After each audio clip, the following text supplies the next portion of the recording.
नमस्कार नमस्कार विद्यार्थी मित्रांनो आजच्या या लेक्चरमध्ये आपण एमपीएससी कंबाईन 2024 या परीक्षेच्या दृष्टिकोनातून भारतीय अर्थव्यवस्था या टॉपिक मधील बेरोजगारी या टॉपिक बद्दल बघणार आहोत. ठीक आहे, म्हणजे बेरोजगारी म्हणजे नेमकं काय, बेरोजगारीचे प्रकार कोणकोणते पडतात, कशा प्रकारचे त्या प्रकारांची डेफिनेशन केले जाते, सोबतच बेरोजगारीचे कोणकोणते उदाहरणे आहेत हे सुद्धा सगळं काही आज आपण या छोट्याशा लेक्चरच्या माध्यमातून समजून घेऊ. ठीक आहे, तर सर्वप्रथम लक्षात असू द्या मित्रांनो, बेरोजगारी याचा नेमका जर अर्थ काढायचा झाल्यास बेरोजगारी म्हणजे नेमकं काय होतं. ठीक आहे, तर सिंपली तुमच्या भाषेत किंवा माझ्याही भाषेत समजून घेतलं तर बेरोजगारी याचा सिंपल अर्थ असा होतो की जर एखाद्या व्यक्तीजवळ रोजगार नसेल, ठीक आहे, सिंपल आहे की जर एखाद्या व्यक्तीजवळ रोजगार नसेल, त्याच्याजवळ काहीच काम नसेल आणि कोणता रोजगार ज्याच्यातून त्याला काहीतरी येत नसेल, ठीक आहे, तो काम करतोय पण त्याला काहीच मिळत नाहीये. ठीक आहे, तर असा एक व्यक्ती ज्याच्याजवळ रोजगार काहीच नाहीये, म्हणजे त्याला त्यातून क्षेत्रातून त्या पैसा एकही मिळत नाहीये, त्याला आपण काय म्हणतो, त्याला आपण म्हणतो पूर्णपणे बेरोजगारी. ठीक आहे, त्याला आपण म्हणतो पूर्णपणे बेरोजगारी. आता या बेरोजगारीचे काही प्रकार सुद्धा पडतात. ठीक आहे, एक आहे चक्रीय बेरोजगारी. ओके, दुसरा प्रकार आहे मित्रांनो घर्षणात्मक बेरोजगारी. घर्षणात्मक बेरोजगारी. तिसरा प्रकार आहे मित्रांनो खुली बेरोजगारी. आणि चौथा प्रकार आहे हंगामी बेरोजगारी. हंगामी बेरोजगारी. हे काय झालेलं आहे, हे विविध बेरोजगारीचे प्रकार झाले. आणि सर एवढेच प्रकार आहेत का? नाही, यांच्याशिवायही काही प्रकार आहेत, परंतु हे मुख्यत्वे प्रकार आजपर्यंत एमपीएससी कंबाईन मध्ये मॅक्सिमम टाइम विचारले गेलेले आहे. सोबतच तुम्हाला काही प्रकार अजूनही सांगून देतो. एक आहे कमी प्रतीची बेरोजगारी. कमी प्रतीची बेरोजगारी. त्यानंतर आहे एक सुशिक्षित बेरोजगारी. ठीक आहे, आता तुम्ही म्हणाल की सर सुशिक्षित बेरोजगारी ही कशी बेरोजगारी? त्याही प्रकारची बेरोजगारी आहे, तीही आपण बघणार आहोत. एक आहे सुशिक्षित बेरोजगारी. शीत बेरोजगारी. त्यानंतर आहे मित्रांनो तांत्रिक बेरोजगारी. तांत्रिक बेरोजगारी. आणि सर्वात शेवटचा प्रकार आहे, जो थोडा महत्वाचाही आहे, ती आहे दीर्घकालीन किंवा त्यालाच म्हटलं जातं जुनाट बेरोजगारी. दीर्घकालीन किंवा त्यालाच तुम्ही दुसऱ्या भाषेत म्हणू शकता जुनाट बेरोजगारी. ओके, हे झाले मित्रांनो पूर्णपणे बेरोजगारीचे प्रकार. आता हेच प्रकार आपण एक एक करून उदाहरणासहित समजून घेऊया, याचं डेफिनेशन बघूया, कारण की याच्या नावामध्येच याची डेफिनेशन लपलेली आहे. ठीक आहे, म्हणजे तुम्हाला जर पेपरमध्ये फक्त याचं नाव जरी आलं तरी तुमच्या माइंडमध्ये तिची डेफिनेशन आहे ना, ही फिरून जाते. सुरुवात करूया आपण चक्रीय बेरोजगारीपासून. ठीक आहे, की नेमकी चक्रीय बेरोजगारी म्हणजे काय. ठीक आहे, तर सुरुवात करूया चक्रीय बेरोजगारीपासून. चक्रीय बेरोजगारी. बेरोजगारी. सर ही नेमकी चक्रीय बेरोजगारी म्हणजे काय? ठीक आहे, तुमचाही प्रश्न असेल तर सिंपली आहे की व्यापार चक्राच्या किंवा मंदीच्या परिस्थितीत आढळते त्याच बेरोजगारीला चक्रीय बेरोजगारी म्हटलं जातं. सर आम्हाला काही समजलेलं नाहीये, पुन्हा एकदा सांगा. बघा सिंपल आहे की जर एखादा व्यापार हा उत्तम चालू असेल, ठीक आहे, एखादा व्यापार हा उत्तम चालू आहे, धनधान्य सगळं काही येत आहे, त्यावेळेस बेरोजगारी असेल का रे? नाही. ठीक आहे, त्यावेळेस बेरोजगारी असेल का? नाही. पण एखाद्या वेळेस तो व्यापार मंदावलेला असेल, त्याच्याकडे मंदीची परिस्थिती असेल, मंदीची परिस्थिती असेल, त्यावेळेस जी बेरोजगारी उद्भवते त्यालाच म्हटलं जातं मित्रांनो चक्रीय बेरोजगारी. म्हणजे व्यापारी चक्राच्या किंवा मंदीच्या परिस्थितीमध्ये जी बेरोजगारी आढळते त्याला म्हटलं जातं चक्रीय बेरोजगारी. आणि यामध्ये नफ्याची परिस्थिती दिलेली आहे का? नाही. ठीक आहे, ज्यावेळेस आपल्याला प्रॉफिट मिळतं तेव्हा बेरोजगारी कसली? असा वेळ असते जेव्हा मंदी असते. ठीक आहे, जेव्हा एखाद्या क्षेत्रामध्ये मंदी असते किंवा जेव्हा चक्र चालू असतं, कारण की चक्र जे पण व्यापाराचं चक्र कसं असतं रे, व्यापाराच्या चक्रामध्ये कधी काळी मंदीही असते आणि कधी काळी तेजी पण असते. ठीक आहे, कधी मंदीही असते, कधी तेजी असते. जेव्हा तेजी असेल तेव्हा तर बेरोजगारी जाणवणार नाही, मंदी असेल तेव्हा मात्र बेरोजगारी जाणवेल. आणि जेव्हा ही बेरोजगारी जाणवते त्या बेरोजगारीलाच म्हटलं जातं मित्रांनो चक्रीय बेरोजगारी. काय म्हटलं जातं? चक्रीय बेरोजगारी. त्यानंतर दुसरा प्रकार पडतो मित्रांनो घर्षणात्मक बेरोजगारी. घर्षणात्मक बेरोजगारी. बेरोजगारी. सर ही घर्षणात्मक बेरोजगारी नेमकी कशा प्रकारे काम करते? ठीक आहे, तुमचाही प्रश्न असेल की सर ही घर्षणात्मक बेरोजगारी नेमकी कशा प्रकारे काम करते. त्याचं सिंपल एक्सप्लेनेशन असंच आहे की जेव्हा एखादा कामगार अधिक चांगल्या रोजगाराच्या नादात एक म्हणजे त्याची स्वतःची इच्छा आहे बेरोजगार राहण्याची. फॉर एक्झाम्पल मी स्वतःचा एक्झाम्पल घेतो की मी एक सर आहे. ठीक आहे, आणि मला चांगलं काम मिळेल या दृष्टिकोनातून मी कुठे कामच करत नाही, की मला खूप मोठं काम पाहिजे, मला असे छोटे मोठे पाहिजे नाहीये, मला भरपूर मोठं काम पाहिजे आहे. त्यासाठी मी काय करतोय, कुठेच दुसरीकडे काम करत नाही. ठीक आहे, आणि अशा वेळेस मी काय राहतोय रे, ऐच्छिकरित्या बेरोजगार राहतोय. मला कुठेच दुसरीकडे काम करायचं नाहीये, कारण की माझ्या मनाला एक काम मिळत नाहीये. ठीक आहे, मी 3 इडियट बघितलं आहे, जोपर्यंत आवडीचं काम मिळत नाही तोपर्यंत मी काम करणार नाही. त्या दृष्टिकोनातून मी माझ्या मनालाही काम मिळत नाहीये, म्हणून काय झालं रे, इथे झाली मित्रांनो ही घर्षणात्मक बेरोजगारी. आपण स्वतःलाच घर्षून घेतोय त्याच्यामध्ये. ठीक आहे. स्वतःच्या इच्छेनुसार आपण स्वतःच बेरोजगार राहतो. ठीक आहे. ऐच्छिकरित्या बेरोजगार. ऐच्छिकरित्या बेरोजगार. बेरोजगार. ठीक आहे. तर जो व्यक्ती ऐच्छिकरित्या बेरोजगार राहतो, त्याच व्यक्तीला म्हटलं जातं मित्रांनो, त्या बेरोजगारीला म्हटलं जातं घर्षणात्मक बेरोजगारी. ठीक आहे. आणि अशी बेरोजगारी नेमकी कुठे आढळते सर? गावखेड्यांमध्ये अशी बेरोजगारी आढळते नाही. लक्षात असू द्या. अशी बेरोजगारी तुम्हाला विकसित देशांमध्येच आढळते. ठीक आहे. विकसनशील देशामध्ये आढळते का नाही, किंवा जे देश ऑलरेडी गरीब आहे अशा देशांमध्ये आढळते का नाही. अशी बेरोजगारी नेहमी तुम्हाला विकसित देशांमध्येच आढळते. पण का सर अशी बेरोजगारी नेहमी विकसित जे देश आहेत तिथेच आढळते? त्याचं सिंपल एक्सप्लेनेशन लक्षात असू द्या मित्रांनो. कारण की विकसित देशामध्ये नवीन उद्योग जुन्या उद्योगांना त्यांच्या व्यवसायातून बाहेर पडण्यास भाग पडतात. आणि अशा वेळेस कामगार लोक काय करतात? त्यांना नवीन काम मिळालेलं नाहीये ना, आणि जे काम मिळते ते त्यांना करण्याची इच्छा नाहीये. ठीक आहे. जे काम मिळते ते करण्याची इच्छा नाहीये, कारण की त्यांनी आधीच्या कंपनीत खूप मोठ्या पदांवर काम केलेलं आहे. ठीक आहे. आधीच्या कंपनीमध्ये खूप मोठ्या पदांवर काम केलेलं आहे, आणि त्यामुळे असे छोटे मोठे पदांवर काम करणं त्यांच्यासाठी चांगलं नाहीये. ठीक आहे. त्यामुळे अशा बेरोजगारीला म्हटलं जातं मित्रांनो घर्षणात्मक बेरोजगारी. ठीक आहे. समजलं? ऐच्छिकरित्या बेरोजगारी त्यालाच घर्षणात्मक बेरोजगारी म्हणतात, ज्याची सिंपल डेफिनेशन अशी आहे की जेव्हा कामगार अधिक चांगल्या रोजगाराच्या नाद्यामध्ये स्वतःचा ऐच्छिकरित्या बेरोजगार राहतो, त्याला म्हटलं जातं घर्षणात्मक बेरोजगारी. ठीक आहे. सिंपल लक्षात असू द्या. त्यानंतर येते मित्रांनो खुली बेरोजगारी. हा झाला सेकंड प्रकार. त्यानंतर थर्ड आहे खुली बेरोजगारी. खुली बेरोजगारी. सर ही नेमकी खुली बेरोजगारी म्हणजे काय? ठीक आहे. तर बघा, काम करण्याची इच्छा आहे. ठीक आहे. काम करण्याची इच्छा प्लस क्षमता. ठीक आहे. इच्छा आणि क्षमता आहे, परंतु रोजगारच मिळत नाहीये. ठीक आहे. जसं भारताच्या खूप भागांमध्ये सुद्धा आढळतं, काम करण्याची इच्छा आहे, क्षमताही आहे, पण रोजगार मिळतोय का रे? नाही. रोजगारच अवेलेबल नाहीये. आणि अशा वेळी जी बेरोजगारी आढळते त्या बेरोजगारीला म्हटलं जातं खुली बेरोजगारी. तर सिंपल आहे की माझी काम करण्याची इच्छा आहे, माझ्यामध्ये क्षमता सुद्धा आहे की ते मी काम करू शकतो, पण माझ्यासाठी कामच अवेलेबल नाहीये. तर त्या बेरोजगारीला म्हटलं जातं मित्रांनो सिंपल भाषेमध्ये खुली बेरोजगारी. आणि अशी बेरोजगारी कुठे आढळते सर? अशी विकसनशील देशामध्ये आढळते, जे गरीब देश आहे तिथे सुद्धा आढळते. म्हणजे ग्रामीण आणि शहरी भागात तर आढळते. ग्रामीण प्लस शहरी भागांमध्ये सुद्धा आढळते. आणि जे देश विकसित आहे त्या देशांमध्ये न आढळता जे विकसनशील आहे त्या देशांमध्ये, प्लस जे देश गरीब आहेत ना त्या देशांमध्ये तर हमखास आढळणारच. ठीक आहे. तर माझी काम करण्याची इच्छा आहे, माझी काम करण्याची क्षमता सुद्धा आहे, अनेकांनी माझी क्षमता चेकही केलेली आहे, परंतु मला रोजगारच मिळत नाहीये. त्यावेळेस जी बेरोजगारी आढळते त्याला म्हटलं जातं खुली बेरोजगारी. त्यानंतर येते हंगामी बेरोजगारी. त्यानंतर येते हंगामी बेरोजगारी. ओके. आणि सर ही हंगामी बेरोजगारी म्हणजे नेमकं काय? ठीक आहे. तर बघा, हंगामानुसार इथे आहे हंगामी, तर हंगामानुसार काम मिळतं किंवा कधी काळी काम मिळत नाही, याला म्हटलं जातं हंगामी बेरोजगारी. फॉर एक्झाम्पल, शेती हा विषय आहे. ठीक आहे. शेती. आता जेव्हा पावसाळ्याच्या थोडा आधीचा काळ असतो, तेव्हा मला उत्तम काम मिळतं. ठीक आहे. तेव्हा मात्र काम भरपूर मिळतं, पैसाही भरपूर मिळतो. पण एकदाचा पाऊस पडून गेला, ठीक आहे, एकदाचा पाऊस जो आहे तो पडून गेला, की आपल्याला काम मिळतं का? नाही. हे झालं शेतीचं एक्झाम्पल. त्यानंतर तुम्हाला एक आईस्क्रीम कारखान्याचं उदाहरण देतो. ठीक. आईस्क्रीम कारखाना. आईस्क्रीम कारखाना कसं काम करतो रे?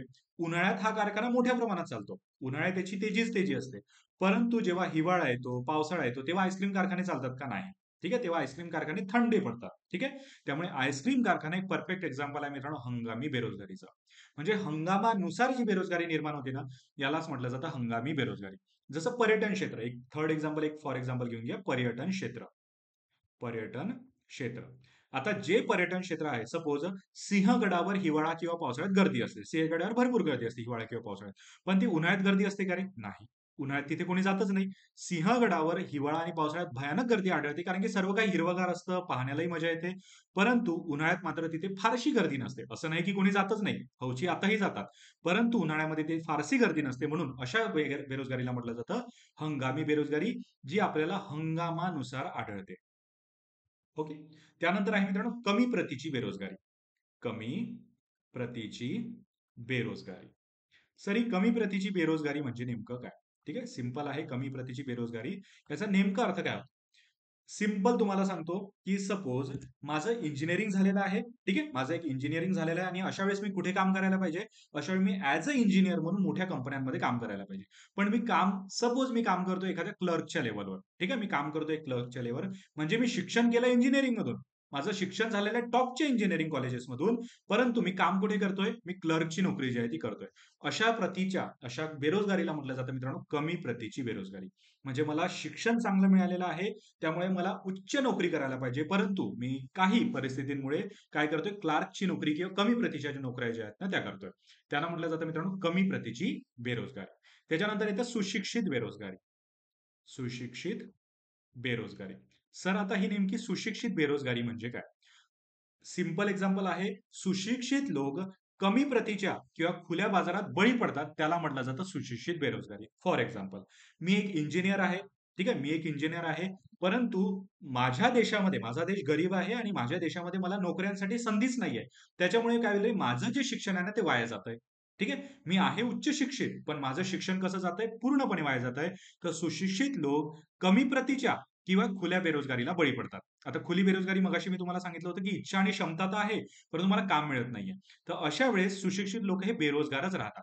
त्यामुळे सुशिक्षित लोक कमी प्रतीच्या आणि खुल्या बेरोजगारीला बळी पडतात. त्यांनाच म्हटलं जातं मित्रांनो सुशिक्षित बेरोजगारी. ठीक आहे? खुली बेरोजगारीला किंवा कमी प्रतीच्या बेरोजगारीला. कमी प्रतीच्या बेरोजगारीला जेव्हा बळी पडतात, त्यांना म्हटलं जातं मित्रांनो सुशिक्षित बेरोजगारी. कमी प्रतीची बेरोजगारी आत्ताच आपण बघितलेलं होतं, की एखाद्या इंजिनिअरला क्लार्कची नोकरी करावी लागते. त्याला म्हटलं जातं कमी प्रतीची बेरोजगारी. आणि खुली बेरोजगारी काय होतं, की काम करण्याची इच्छा आणि क्षमता आहे, पण कामच मिळत नाहीये. तर त्याला म्हटलं जातं मित्रांनो सुशिक्षित बेरोजगारी. आणि यानंतर येते मित्रांनो तांत्रिक बेरोजगारी. ओके, इथेच लिहितो. त्यानंतर येतं तांत्रिक बेरोजगारी. ओके. सो हे तांत्रिक बेरोजगारी म्हणजे काय? ठीक आहे. तुमचाही प्रश्न असेल की नेमकं तांत्रिक बेरोजगारी याचा अर्थ काय होतो? तांत्रिक बेरोजगारी याचा सिंपल अर्थ असा होतो, इथे आहे तंत्र. म्हणजे एखाद्या कारखान्यांमध्ये जिथे मी काम करतोय, सपोज मी एखाद्या कारखान्यामध्ये काम करतोय, एखाद्या कंपनीमध्ये काम करतोय. परंतु त्या कंपनीच्या माझ्या वर्करच्या ऐवजी तिथे काय आणली आहे रे? तिथे एक मशीन आणलेली आहे. ठीक आहे. माझं काम होतं शूज पॉलिश करण्याचं, पण तिथे शू पॉलिश करण्यासाठी किंवा शू बनवण्यासाठी तिथे एक नवीन व्यक्ती जो आहे तो आणलेला आहे. याचा अर्थ काय? तिथे माझी जागा जी आहे, एका व्यक्तीची जागा कशाने घेतली आहे? तंत्राने घेतलेली आहे. कामगाराची जागा घेतलेली आहे तंत्राने.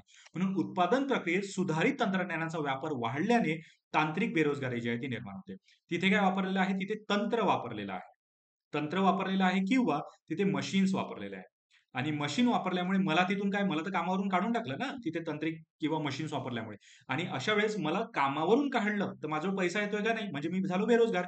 तर तंत्र किंवा मशीन यामुळे जी निर्माण होते त्याला म्हटलं जातं तांत्रिक बेरोजगारी. ओके. आणि यानंतर सर्वात शेवटचा प्रकार आहे मित्रांनो आणि तो आहे दीर्घकालीन किंवा जुनाट बेरोजगारी. दीर्घकालीन किंवा जुनाट बेरोजगारी. जुनाट ओके. सो दीर्घकालीन किंवा जुनाट बेरोजगारी याचा नेमका अर्थ काय होतो? ठीक आहे.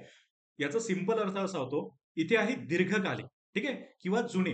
जुने कसं असतं रे? जुनं कालचं असू शकतं का नाही? ते फार जुनं असू शकतं. म्हणून ज्यावेळी बेरोजगारी देशाच्या दीर्घकाळसाठीचं वैशिष्ट्य बनतं, त्या स्थितीला म्हटलं जातं दीर्घकालीन बेरोजगारी. एखादा व्यक्ती 1 वर्ष, 2 वर्ष, 3 वर्ष, 5 वर्ष बेरोजगारच आहे, तर त्या व्यक्तीला काय म्हणतो रे आपण? त्या व्यक्तीला म्हटलं जातं मित्रांनो दीर्घकालीन किंवा त्या व्यक्तीला म्हटलं जातं जुनाट बेरोजगारी. ठीक आहे. तर सिंपल आहे दीर्घकाळ चालणारी बेरोजगारी. दीर्घकाळ चालणारी बेरोजगारीला म्हटलं जातं मित्रांनो दीर्घकाळ चालणारी बेरोजगारी. बेरोजगारी या दीर्घकाळ चालणाऱ्या बेरोजगारीलाच नाव दिलं जातं दीर्घकालीन किंवा जुनाट बेरोजगारी. आता फॉर एक्झाम्पल एवढ्या या बेरोजगारीचे प्रकार झाले, परंतु हेच तुम्हाला अतिशय शॉर्ट फॉर्म मध्ये आणि टेबल फॉर्मॅटमध्ये जर समजून घ्यायचं असेल, त्यासाठी काय करायचं? फक्त काय करायचं? तर बघा मी तुम्हाला सिंपल सांगून देतो. बेरोजगारी याचं प्रकार पाडायचे. बेरोजगारीचा पहिला प्रकार कोणता होता रे? चक्रीय बेरोजगारी. चक्रीय. दुसरा प्रकार कोणता होता? घर्षणात्मक. घर्षणात्मक. तिसरा प्रकार कोणता होता सर? खुली बेरोजगारी. खुली बेरोजगारी. चौथा प्रकार होता हंगामी बेरोजगारी. हंगामी. पाचवा प्रकार होता कमी प्रतीची बेरोजगारी.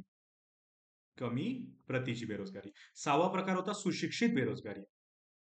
सुशिक्षित बेरोजगारी.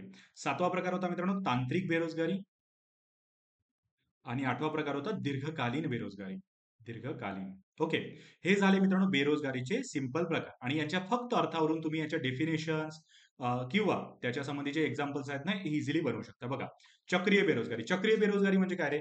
अशी बेरोजगारी जी वारंवार येत राहते. ठीक आहे. व्यापारी चक्र जेव्हा चालतं, तेव्हा ते कधी तेजी किंवा कधी मंदी असते. जेव्हा तेजी असते तेव्हा रोजगार असतो, जेव्हा मंदी असते तेव्हा रोजगार नसतो. म्हणून व्यापारी चक्रामध्ये चक्रामध्ये मंदीनुसार येणारी जी बेरोजगारी असते, मंदीनुसार येणारी जी बेरोजगारी असते, या बेरोजगारीला म्हटलं जातं मित्रांनो चक्रीय बेरोजगारी. त्यानंतर येतं घर्षणात्मक बेरोजगारी. घर्षणात्मक बेरोजगारी म्हणजे काय? की जेव्हा एखादा कामगार चांगल्या रोजगाराच्या नादात ऐच्छिकरित्याच बेरोजगार राहतो, की मला नाही करायचं काम, मला चांगलंच काम पाहिजे. तर मला नाही करायचं काम म्हणजे काय? तो स्वतःच बेरोजगार राहतोय. म्हणून काय म्हटलं जातं याला? याला म्हटलं जातं घर्षणात्मक बेरोजगारी म्हणजे ऐच्छिकरित्या बेरोजगार राहणे. ऐच्छिकरित्या बेरोजगार राहणे. बेरोजगार राहणे याला म्हटलं जातं घर्षणात्मक बेरोजगारी. त्यानंतर येतं खुली बेरोजगारी. खुली बेरोजगारी म्हणजे काय? काम करण्याची इच्छा आणि क्षमता तर आहे, पण कामच मिळत नाहीये. ठीक आहे? इच्छा आणि क्षमता आहे. इच्छाही आहे प्लस क्षमताही आहे. पण मला कामच मिळत नाहीये. काम नाही. त्यामुळे याला काय म्हटलं जातं? याला म्हटलं जातं खुली बेरोजगारी. त्यानंतर येतं मित्रांनो हंगामी बेरोजगारी. आता हंगामी बेरोजगारी म्हणजे काय? हंगामानुसार आढळणारी बेरोजगारी. याचं सिंपल एक्झाम्पल होतं आईस्क्रीम दुकान. आईस्क्रीम. मी आईस्क्रीम घ्यायला गेलो, तर मला ते उन्हाळ्यात इझिली भेटून जाईल. उन्हाळ्यात मला अनेक ठिकाणी ती आईस्क्रीम भेटून जाईल. पण मला तेच आईस्क्रीम पावसाळ्यात इझिली मिळेल का रे? किंवा मला तेच आईस्क्रीम तुम्हाला जेव्हा हिवाळ्याचा हंगाम असतो तेव्हा दिसेल का? नाही. तेव्हा फार क्वचित दिसेल. ठीक आहे? त्यामुळे अशी जी बेरोजगारी असते याला म्हटलं जातं हंगामी बेरोजगारी. कारण की आईस्क्रीमचं दुकान उन्हाळ्यात तर भरपूर चालेल, परंतु पावसाळ्यात आणि हिवाळ्यात मात्र चालणार नाही. याला म्हटलं जातं हंगामी बेरोजगारी. त्यानंतर येतं कमी प्रतीची बेरोजगारी, की एखाद्या व्यक्तीने उच्च शिक्षण घेतलेलं आहे, परंतु त्याला कमी प्रतीचं काम जे आहे ते करावं लागतंय. एखाद्या इंजिनियरला क्लार्कची नोकरी करावी लागते. याला म्हटलं जातं कमी प्रतीची बेरोजगारी. उच्च शिक्षण, उच्च शिक्षण परंतु काम कमी. ठीक आहे? काम कमी. त्याच्यानंतर येते मित्रांनो सुशिक्षित बेरोजगारी. सुशिक्षित लोक कमी प्रतीच्या किंवा खुल्या बेरोजगारीला जेव्हा बळी पडतात ना, त्यांना म्हटलं जातं सुशिक्षित बेरोजगारी. म्हणजे तो शिकून तर भरपूर आहे, परंतु त्याला कधी-कधी कमी प्रतीची बेरोजगारी हँडल करावी लागते आणि कधी-कधी खुली बेरोजगारी सुद्धा हँडल करावी लागते. कमी प्रतीची सुद्धा प्लस खुली बेरोजगारी सुद्धा त्याला हँडल करावी लागते. त्याला म्हटलं जातं मित्रांनो सुशिक्षित बेरोजगारी. ठीक आहे? आणि त्यानंतर येते मित्रांनो तांत्रिक बेरोजगारी. तांत्रिक बेरोजगारी म्हणजे काय सर? तर तांत्रिक बेरोजगारीचा अर्थ सिंपल होतो, की एखादं तंत्र एखाद्या मानवाच्या जागी आणल्याने त्या मानवाला तिथून बेरोजगार व्हावं लागतं. मानवाला तिथून निघून जावं लागतं. त्याला म्हटलं जातं तांत्रिक बेरोजगारी. आणि दीर्घकालीन बेरोजगारी याचा सिंपल अर्थ असा होतो, अशी बेरोजगारी जी दीर्घकाळ टिकते त्याला म्हटलं जातं दीर्घकालीन बेरोजगारी. एखादा व्यक्ती 1 वर्ष, 2 वर्ष, 3 वर्ष, 4 वर्ष, 5 वर्ष त्याच्यावरही बेरोजगार राहत असेल, तर त्याला पूर्णपणे म्हटलं जातं दीर्घकालीन बेरोजगारी. तर हे होते मित्रांनो बेरोजगारी हा टॉपिक आणि त्याचे प्रकार. ठीक आहे? कदाचित तुम्हाला एवढे जे टॉपिक आहेत हे समजलेले असतीलच.